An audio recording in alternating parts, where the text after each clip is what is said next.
The drive in your computer saves and stores your data, everything from documents to photos to software programs. The newer generation drives are solid-state drives. They're gradually replacing traditional hard disk drives because they're compact, more durable, and process information much faster. Just like portable USB drives and camera memory cards, solid-state drives store information on several memory chips installed on a circuit board. Each chip contains highly complex circuitry comprised of electrical pathways 2,000 times narrower than a human hair. To make those memory chips, they begin with a disc-shaped silicon wafer. Silicon is a non-metallic natural element that conducts electricity. It's highly susceptible to contamination, so the production area is virtually sterile, to the point of being 1,000 times cleaner than the air in a hospital operating room. An automated robotic system moves the wafers through more than 800 operations, which take more than a month to complete.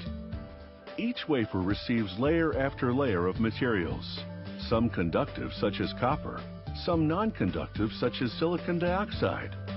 After applying each layer, the machine coats the wafer with a light-sensitive fluid, then flashes UV light onto it through a glass stencil of the electrical circuitry pattern. In the areas where the fluid is exposed to the light, the chemicals break down and dissolve. Where the fluid was shielded from light by the stencil, the materials remain intact, effectively printing the circuitry pattern on the wafer. Chemical baths then wash away the exposed fluid and material. Each foot-wide wafer yields hundreds of microchips, which now have to be sliced apart.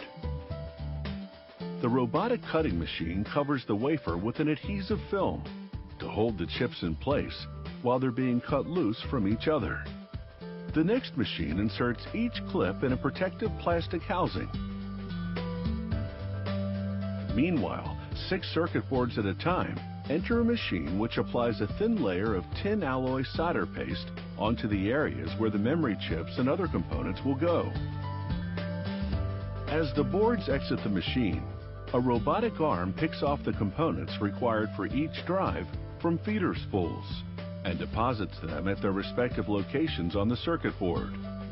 This particular model has 8 microchips, each able to store 64 gigabytes of data, giving the drive a capacity of 512 gigs. The circuit boards now enter a tunnel-shaped oven which melts the solder paste, fusing the components to the board. The brain of the solid-state drive is now complete and ready for the first phase of quality control testing. This machine performs an optical scan to verify that every component on the board is set in the right place.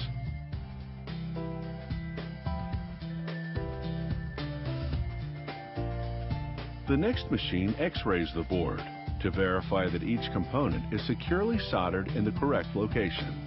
A later phase of quality control testing will verify the drive's performance. Until now, 6 circuit boards have been attached to each other.